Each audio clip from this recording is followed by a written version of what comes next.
എല്ലാവർക്കും സുഖമാണെന്ന് വിചാരിക്കുന്നു. പുതിയൊരു വീഡിയോയിലേക്ക് എല്ലാവർക്കും സ്വാഗതം. ഈ ഒരു വീഡിയോ എന്ന് പറയുന്നത് ക്യാപ്ഷൻ കണ്ടല്ലോ, ഹെയർ ഗ്രോത്തിനായിട്ട് ഈ മെഡിറ്റേഷൻ അല്ലെങ്കിൽ അതിലെ ടെക്നിക്സ് യൂസ് ചെയ്യാൻ പറ്റുമോ എന്നുള്ളതാണ് കേട്ടോ. അപ്പോൾ നമുക്കതൊന്ന് ചെക്ക് ചെയ്യാം. അതിലുപരി ഒരുപാട് പേരുടെ അനുഭവങ്ങൾ പറയാനുണ്ട്. നമ്മൾ ഏതൊരു കാര്യവും ചെയ്യുമ്പം ഒന്നാമതായിട്ട് ഈ ഒരു അഫർമേഷൻസ് ഒക്കെ ചെയ്യുമ്പം നമ്മൾ വിശ്വസിച്ച് ചെയ്യാൻ നോക്കണം. അപ്പോൾ ചിലർ പറയാറുണ്ട്, എനിക്ക് വിശ്വാസമില്ല, എങ്ങനെ ഈ ഒരു ബിലീഫ് സിസ്റ്റം ഉണ്ടാക്കിയെടുക്കാം എന്നുള്ളത്. അതിനുവേണ്ടിയാണ് ഞാൻ ആദ്യമേ പറഞ്ഞത്, നമ്മളുടെ അഫർമേഷൻസ് അല്ലെങ്കിൽ നമ്മുടെ വിഷ് ലിസ്റ്റ് ചെറിയ ചെറിയ കാര്യങ്ങൾ എഴുതിയിട്ടിട്ട് അതിൽ സ്റ്റാർട്ട് ചെയ്യുക. അതായത് ചെറിയൊരു കാര്യമായിരിക്കും, നമുക്കൊരു ചെരുപ്പ് വാങ്ങിക്കണം, അല്ലെങ്കിൽ നമുക്ക് ഇഷ്ടമുള്ളൊരു ഫേസ് ക്രീം വാങ്ങിക്കണം, അല്ലെങ്കിൽ നമ്മൾ ഒരുപാട് ആഗ്രഹിച്ച ഒരു ഹെയർ ഗ്രോത്ത് സീറം, അങ്ങനെ ഞാനത് ചെറിയെന്നുള്ള ആ ഒരു ഇതിൽ പറഞ്ഞതാണ് കേട്ടോ. അപ്പം ചിലർ അതൊക്കെ സാധിച്ചാലും ഇതൊക്കെ ഒരു കാര്യമാണോ അങ്ങനെയൊക്കെ ചോദിക്കും, അല്ല അങ്ങനെയൊക്കെ ചോദിക്കും. അങ്ങനെ വേണ്ട. അതായത് നമ്മൾ എത്ര നോക്കിയിട്ടും വാങ്ങിക്കാൻ ഒരു ചാൻസും ഇല്ലാതിരുന്ന, അല്ലെങ്കിൽ നമ്മുടെ ലൈഫിലേക്ക് വരാൻ ഒരു ചാൻസും ഇല്ലാതിരുന്ന കുറേ കാര്യങ്ങൾ നമുക്ക് പതുക്കെ നമ്മുടെ ലൈഫിലേക്ക് നമ്മൾ അട്രാക്റ്റ് ചെയ്യുന്നതായിട്ട് നമുക്ക് മനസ്സിലാവും. നമ്മളൊരു കാര്യത്തെ ഒരുപാട് ആഗ്രഹിക്കുമ്പം യൂണിവേഴ്സ് അതിനെ നമ്മളിലേക്ക് എത്തിക്കാനും ഒരുപാട് ട്രൈ ചെയ്യും. അതാണ്. അപ്പോൾ ആ ഒരു വൈബ്രേഷൻ നമുക്ക് കിട്ടും, പതുക്കെ നമ്മളിലേക്ക് വരുന്നതാണ്. അപ്പോൾ ഈ ഹെയർ ഫോൾ കുറയാനായിട്ട്, അല്ലെങ്കിൽ ഈ ഒരു ഹെയറിൻ്റെ പ്രോബ്ലംസ് സോൾവ് ചെയ്യാനായിട്ട് നമുക്ക് ഈ മെഡിറ്റേഷനെ യൂസ് ചെയ്യാൻ പറ്റും. അതായത് നമ്മളുടെ ഹെയറിനെ ഒന്നാമത് നമ്മൾ ഫസ്റ്റ് വേണ്ടത് നമ്മളെ സ്നേഹിച്ച് തുടങ്ങുക എന്നുള്ളൊരു കാര്യമാണ് കേട്ടോ.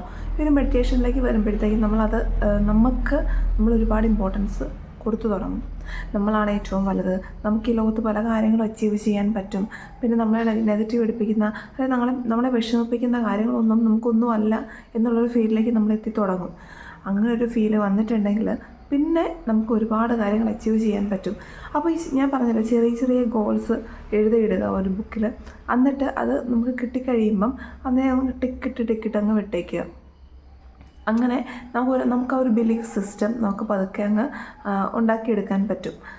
നമുക്ക് ഇപ്പോൾ ഈ ഹെയർ ഫോൾ, ഭയങ്കരമായിട്ട് ഹെയർ ഫോൾ ഉള്ള ഒരാൾ, ആ ഹെയർ ഫോൾ നല്ല ഹെയർ വേണം, അല്ലെങ്കിൽ ഹെയർ ഫോൾ സ്റ്റോപ്പ് ചെയ്യണം എന്നുള്ളത് ഒരുപാട് പേരുടെ ആഗ്രഹമാണല്ലേ. നമ്മളെന്നും രാവിലെ എഴുന്നേറ്റ് കഴിയുമ്പോൾ, അല്ലെങ്കിൽ രാത്രി കിടക്കുന്നതിന് മുന്നേ നമ്മുടെ മുടിയെ ഒന്ന് അഴിച്ചിട്ടിട്ട് ആ മുടിയോട് ഒന്ന് തടവിയിട്ട് നമ്മുടെ ആ ഒരു ഫുൾ സ്നേഹവും നമ്മുടെ ആ ഒരു കെയറിങ്ങും മുടിയിലേക്ക് അങ്ങ് കൊടുക്കുക. ഇതൊക്കെ കേൾക്കുമ്പം വട്ടാണോ എന്ന് ചിന്തിക്കരുത് കേട്ടോ. ഇത് വളരെ റിയൽ ആയിട്ടുള്ളൊരു കാര്യമാണ്. അതായത് നമ്മളുടെ സ്നേഹം ആ ഒരു ഹെയറിനോട് നന്നായിട്ട് തന്നെ എക്സ്പ്രസ് ചെയ്യുക. മുടിയിൽ തലോടിയിട്ട് ഒപ്പണ പ്രയർ ഒന്ന് ചൊല്ലാൻ നോക്കുക. I am sorry, please forgive me, thank you, I love you എന്നുള്ളത് കുറച്ച് നേരം ഒന്ന് ചൊല്ലുക. എന്നിട്ട് ആ മുടിയിൽ നമ്മൾ തടവുമ്പോഴും തൊടുമ്പോഴും ഒക്കെ നമ്മുടെ ഫുൾ ലവ് ആൻഡ് കെയർ അതവിടെ എക്സ്പ്രസ് ചെയ്തിരിക്കണം മുടിയോട്. പിന്നെ ഇത് മാത്രം ചെയ്താൽ പോരാ, നിങ്ങൾക്ക് എന്തെങ്കിലും ഹെയർ പാക്കുകൾ, ഓയിലുകൾ ഇതൊക്കെ ചെയ്യാനുണ്ടെങ്കിൽ പൂർണ്ണ വിശ്വാസത്തോടെ ഇത് എനിക്ക് നേടണം, അല്ലെങ്കിൽ എനിക്ക് ചെയ്യണം എന്നുള്ള കാര്യത്തോടു കൂടി ആ ഒരു കാര്യം മനസ്സിൽ ഉറപ്പിച്ചിട്ട് മാത്രം ഇത് ചെയ്തു കൊടുക്കുക. പതുക്കെ ഇതിൽ നല്ല ചേഞ്ച് വരുന്നത് കാണാൻ പറ്റും. ഹെയർ ഫോളിലും ഹെയർ ഗ്രോത്ത് ഇമ്പ്രൂവ് ആകുന്നതിലും. അതായത് ഇതെല്ലാം നമ്മുടെ മൈൻഡിനെ ഡിപ്പെൻഡ് ചെയ്താണ് ഇരിക്കുന്നത്. ഇപ്പോൾ ഈ ഒരു മെഡിറ്റേഷൻ എല്ലാം കൊണ്ടും പേർപ്പസ് പറയുന്നത് എന്താണ്? അതിൻ്റെ മെയിൻ പേർപ്പസ് എന്ന് പറയുന്നത് നമ്മുടെ മൈൻഡാണല്ല. നമ്മുടെ മൈൻഡ് ഓക്കെ ആയിരുന്നിട്ടുണ്ടെങ്കിൽ ബാക്കി എല്ലാ കാര്യത്തെയും നമുക്ക് ലെവൽ ചെയ്ത് കൊണ്ടുവരാൻ പറ്റും. അസുഖങ്ങൾ വരെ മനഃശക്തി കൊണ്ട് മാറി ജീവിതത്തിലേക്ക് തിരിച്ചു വന്ന വ്യക്തികളുണ്ട്. നമുക്കും എല്ലാത്തിനും പറ്റും. നമ്മളെ മെൻ്റൽ സിറ്റുവേഷനാണ് എല്ലാത്തിനും കാരണം. അതായത് ചിലപ്പോൾ നമ്മൾ ജീവിക്കുന്ന സാഹചര്യങ്ങൾ, അല്ലെങ്കിൽ നമ്മൾ ജീവിക്കുമ്പോൾ നമ്മുടെ ചുറ്റിനും, നമ്മളിപ്പോൾ ഒരു ഫാമിലിയിലാണെങ്കിൽ ഫാമിലി കുറേ ആളുകളുണ്ടാവും. ആ നെഗറ്റീവ്, ആ ചുറ്റിനുള്ളവരൊക്കെ നമ്മളെ ബ്ലെയിം ചെയ്യുന്നവരും കുറ്റങ്ങളും കുറവുകളും പറയുന്നവരും ഒക്കെ ആയിരിക്കാം അല്ലേ. അപ്പോൾ അങ്ങനെയുള്ള ആൾക്കാരുടെ ഇടയിൽ നിന്ന് എങ്ങനെ പോസിറ്റീവ് ആകാനായിട്ട് പറ്റും, അങ്ങനെ ചോദിക്കുന്ന ആൾക്കാരുണ്ട്. പറ്റും. കാരണം വൺസ് അപ്പോൺ എ ടൈം എൻ്റെ ഒരു ലൈഫ് സ്റ്റൈലും അങ്ങനെ തന്നെയായിരുന്നു. അതായത് എൻ്റെ ഹസ്ബൻഡ് പുറത്താണ്. അപ്പോൾ എനിക്ക് സ്വന്തമായിട്ടൊരു അഭിപ്രായമോ, അല്ലെങ്കിൽ എനിക്ക് എൻ്റേതായിട്ടുള്ളൊരു ലൈഫിൽ ഒരു തീരുമാനങ്ങൾ പോലും എടുക്കാൻ പറ്റാതെ മറ്റുള്ളവരുടെ തീരുമാനങ്ങളിൽ കുറ്റപ്പെടുത്തുകൾ ഇതൊക്കെ ജീവിച്ചിരുന്ന ഒരാളായിരുന്നു ഞാൻ. ഇപ്പോൾ അതൊക്കെ മാറി. അപ്പം നിങ്ങൾ അങ്ങനെ ഒരു ലൈഫ്, എനിക്ക് നല്ലൊരു ലൈഫ് ഉണ്ടാവണം, എനിക്കൊരു ബെറ്ററായിട്ടുള്ള ഒരു നല്ല ബെറ്റർ ആയിട്ടുള്ള ഒരു നമ്മുടെ ചിന്തകൾ മാറ്റി തുടങ്ങുക. അതിപ്പം നമ്മുടെ ചുറ്റിനുള്ള ആൾക്കാർ ഇങ്ങനെയൊക്കെയാണെന്നുണ്ടെങ്കിലും അവരെയൊക്കെ പതുക്കെ ഇഗ്നോർ ചെയ്ത് തുടങ്ങുക. ഇഗ്നോർ ചെയ്തിട്ട് നിങ്ങളുടെ ഗോൾ എന്താണോ നിങ്ങളതിലേക്ക് മാത്രം ശ്രദ്ധിക്കുക. നിങ്ങൾ ഡെയിലി രാവിലെ എഴുന്നേൽക്കുമ്പോഴും രാത്രി കിടക്കുമ്പോഴും ഗ്രാറ്റിറ്റ്യൂഡ് പ്രാക്ടീസ് ചെയ്യുക. ഫോർമേഷൻസ് ചെയ്ത് തുടങ്ങുക. നിങ്ങൾക്ക് നിങ്ങളുടെ ബുദ്ധിമുട്ടുള്ള ജീവിത സാഹചര്യങ്ങളിൽ നിന്നൊക്കെ നിങ്ങൾക്ക് ഒരുപാട് മാറ്റങ്ങൾ വരും. നിങ്ങൾ എന്താണോ ആഗ്രഹിക്കുന്നത്, ഇപ്പോൾ ഒരു വീട് വെക്കാനാണെങ്കിൽ, വീട് വേറെ മാറി താമസിക്കാനാണെങ്കിൽ, കാരണം എല്ലാവർക്കും നല്ലൊരു ലൈഫ് വേണമെന്നാണ് എല്ലാവരുടെയും ആഗ്രഹം. എല്ലാവർക്കും ആഗ്രഹം സ്നേഹിച്ച് മുന്നോട്ട് പോകണം എന്നൊക്കെയാണ്. പക്ഷേ പലപ്പോഴും ഇത് നമ്മളൊരാൾ മാത്രം വിചാരിച്ചിട്ട് ഇത് ഒരിക്കലും സാധിക്കാറില്ല, അല്ലേ? ഈ ഒത്തൊരുമയും സ്നേഹവും ഇതൊക്കെ കൂടെയുള്ള ആൾക്കാരും കൂടി വിചാരിക്കണം. ചിലപ്പോൾ അങ്ങനെ വിചാരിക്കാത്ത ഈ പ്രശ്നങ്ങൾ മാത്രം ആഗ്രഹിക്കുന്ന ചിലവരുണ്ട്. പരദൂഷണം പറഞ്ഞ് മാത്രം അത് മാത്രം സംസാരിക്കാൻ അത് അവരുടെ ഹോബി ആയിരിക്കും. പക്ഷേ അത് മറ്റുള്ളവരുടെ ജീവിതത്തെ എന്തോരം ബാധിക്കും എന്നുള്ളവർ അറിയുന്നേ ഇല്ല. അപ്പം നമുക്ക് ചെയ്യാൻ പറ്റുന്നത് അങ്ങനെയുള്ള ആളുകളിൽ നിന്ന് നമ്മളൊരു ഗ്യാപ്പ് ഇട്ട് നിൽക്കുക എന്നുള്ളതാണ്. ചിലപ്പോൾ നമുക്ക് അവരെ നമ്മുടെ ലൈഫിൽ നിന്ന് ഉപേക്ഷിക്കാനൊന്നും പറ്റില്ല, അങ്ങനെയുള്ള റിലേഷൻഷിപ്പ് ആയിരിക്കും. പക്ഷേ നമുക്ക് ചെയ്യാൻ പറ്റുന്നത് നമുക്ക് അവരിൽ നിന്നൊരു അകലം, നല്ല രീതിയിലുള്ള ഒരു അകലം അവരിൽ നിന്ന് നമുക്ക് പാലിക്കാൻ പറ്റും. അതുവഴി നമുക്ക് നമ്മുടെ മെൻ്റൽ ഹെൽത്തിനെ ഇമ്പ്രൂവ് ചെയ്യാൻ പറ്റും, നമ്മുടെ ജീവിത സാഹചര്യങ്ങളെ മെച്ചപ്പെടുത്താൻ പറ്റും.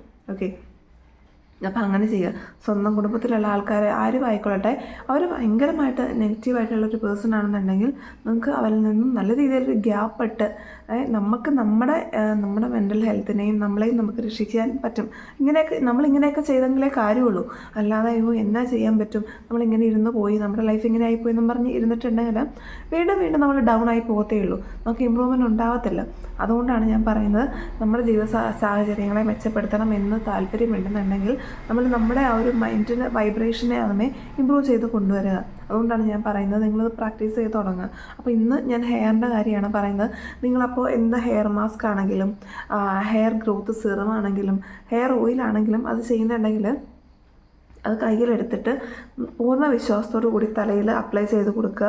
ആ അപ്ലൈ ചെയ്യുന്ന ഓരോ മൊമെൻറ്റിലും നിങ്ങൾ നിങ്ങളുടെ ആ ഒരു മുടിയെ നന്നായിട്ട് സ്നേഹിച്ച് നിങ്ങളുടെ വിരലുകളിൽ ശ്രദ്ധ കേന്ദ്രീകരിച്ച് നമ്മുടെ ആ ഒരു ഫുൾ നമ്മുടെ മനസ്സിൽ നിന്ന് കൊടുക്കുന്ന ആ ഒരു ബ്ലെസ്സിങ്സും ആ ഒരു വിശ്വാസവും ആ ഒരു ഇഷ്ടവും ആ ഒരു സ്നേഹവും നിങ്ങളുടെ ആഗ്രഹങ്ങളും അഫർമേഷനും എല്ലാം ഈ വിരൽ തുമ്പൽ ഉണ്ടായിരിക്കണം.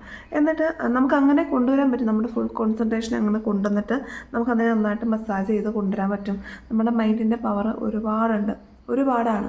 നിങ്ങൾ കണ്ടിന്യൂസ്ലി ട്രൈ ചെയ്തിട്ടുണ്ടെങ്കിൽ നിങ്ങളുടെ ലൈഫിലെ ഓരോ പോയിൻറ്റിലും നമുക്ക് ഈ ഒരു ഇമ്പ്രൂവ്മെൻറ്റ് കൊണ്ടുവരാൻ പറ്റും. അതുകൊണ്ട് ഉറപ്പായിട്ട് നിങ്ങൾ ട്രൈ ചെയ്യുക. നിങ്ങൾക്ക് നിങ്ങളുടെ ഹെയറിൽ എന്ത് മാറ്റമാണോ കൊണ്ടുവരാൻ ആഗ്രഹിക്കുന്നത് അത് കംപ്ലീറ്റ് ആ ഒരു വൈബ്രേഷൻ നിങ്ങളുടെ ഹെയറിന് വേണ്ടി ചെയ്യുന്ന, ഇപ്പോൾ രാത്രിയാണെങ്കിൽ മുടി ചെയ്യുകയാണെന്ന് ഓർത്തോ, മുടി ചെയ്യുമ്പോൾ എപ്പോഴും നല്ല പല്ലകലമുള്ള കോമ്പ് വെച്ചിട്ട് മുടി ചെയ്യാൻ നോക്കുക. അപ്പോൾ മുടി ചെയ്യുമ്പോൾ അഴിച്ചിട്ട് മുടി ചെയ്യുമ്പം ഈ ഒരു നിങ്ങളുടെ ആവശ്യങ്ങളെല്ലാം നിങ്ങളുടെ ചിന്തയിൽ കൊണ്ടുവന്നിട്ട് അതെപ്പോഴും മൈൻഡിലുണ്ടായിരിക്കണം. പിന്നെ ഇത് ചെയ്ത് കഴിഞ്ഞിട്ട് ഇത് നടക്കുമോ ചിലപ്പോൾ 2 ദിവസം ആയിട്ടും ചേഞ്ച് ഒന്നും ഉണ്ടാവില്ല. അപ്പോൾ അതൊക്കെ ഇത് ചേഞ്ച് വരുള്ളൂ. അപ്പം ഇതെന്താ ചേഞ്ച് കാണാത്ത നമ്മൾ പോലും അറിയാം. ചിലപ്പോൾ നമ്മളത് വിട്ടുപോയി, നമ്മൾ ഈ ഒരു കാര്യത്തെ വിട്ട് കഴിഞ്ഞിട്ടായിരിക്കും ഇതിലെ ചേഞ്ച് ഭയങ്കരമായിട്ട് നിങ്ങൾ അതിശയിപ്പിക്കുന്ന രീതിയിൽ മാറ്റങ്ങൾ നിങ്ങളുടെ ലൈഫിലേക്ക് വരുന്നത്. അതുകൊണ്ട് ഇത് ശരിയാവുമോ എന്നും പറഞ്ഞ് വിശ്വാസമില്ലാത്ത രീതിയിലുള്ള ചിന്തകൾ നിങ്ങളുടെ മനസ്സിൽ കൊണ്ടുവരാതിരിക്കാൻ നോക്കുക. ഞാൻ പറഞ്ഞല്ലോ, ഡെഫിനറ്റ്ലി നിങ്ങൾ വിശ്വസിച്ച് പ്രാർത്ഥിക്കുക, നിങ്ങൾ വിശ്വസിച്ച് ചെയ്തു തുടങ്ങുക. അപ്പോൾ നിങ്ങൾക്ക് ഉറപ്പായിട്ടും അതിൻ്റെ മാറ്റങ്ങൾ വരാൻ സാധിക്കും. പിന്നെ ഞാൻ പറഞ്ഞല്ലോ, നിങ്ങളെ ചുറ്റിനും 100 പരദൂഷണമുള്ള അല്ലെങ്കിൽ ബ്ലെയിം ചെയ്യുന്ന നെഗറ്റീവായിട്ടുള്ള ആൾക്കാരായിരിക്കും. നിങ്ങൾ അവരുടെ കൂടെ കൂടാതെ നിങ്ങളൊരു ഗ്യാപ്പ് ഇട്ട്, ഞാൻ പറഞ്ഞില്ല, നമുക്ക് ചിലപ്പം ഒരാളെ ഉപേക്ഷിക്കാൻ പറ്റാത്ത സാഹചര്യങ്ങളൊക്കെ ആവാം, ഉപേക്ഷിക്കേണ്ട.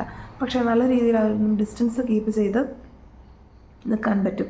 അവരിനി എന്ത് വിചാരിക്കും, അവരെന്ത് വിചാരിച്ചോട്ടെ, നിങ്ങൾ ചിന്തിക്കുന്നതായിരിക്കാം അവരിനി എന്ത് വിചാരിക്കും, ഞാനിങ്ങനെ ചെയ്താൽ അവരെന്തും വിചാരിച്ചോട്ടെ. നമ്മുടെ ലൈഫാണ്, നമുക്ക് സമാധാനം വേണം, നമുക്ക് നന്നായിട്ട് ജീവിക്കണം, നമുക്ക് ഒരുപാട് അച്ചീവ് ചെയ്യാനുണ്ട്, നമുക്ക് ഒരുപാട് ഗോൾസ് ഉണ്ട്. നമ്മൾ അതിലേക്ക് പ്രവർത്തിക്കുക. അല്ലാതെ ഇങ്ങനെ ടൈം വേസ്റ്റ് ചെയ്തിട്ടുണ്ടെങ്കിൽ നമുക്കത് ഒരിക്കലും നല്ലത് കൊണ്ടുവരില്ല. നമുക്ക് നെഗറ്റിവിറ്റി മാത്രമേ കൊണ്ടുവരുള്ളൂ, നമുക്ക് ആ നെഗറ്റിവിറ്റി വേണ്ട. സോ അത്രയും നെഗറ്റീവായിട്ടുള്ള പേഴ്സണാലിറ്റീസ് ഉണ്ടെന്നുണ്ടെങ്കിൽ ഒരു കൈയകലം പാലിച്ച് ഡിസ്റ്റൻസ് കീപ്പ് ചെയ്ത് നിൽക്കുക. ഓക്കെ, അത് നമ്മുടെ ലൈഫിൽ നല്ലത് മാത്രമേ കൊണ്ടുവരുള്ളൂ കേട്ടോ. അപ്പോൾ ഇനി അടുത്തൊരു ദിവസം പുതിയ വീഡിയോയിലൂടെ കാണാം. ബൈ.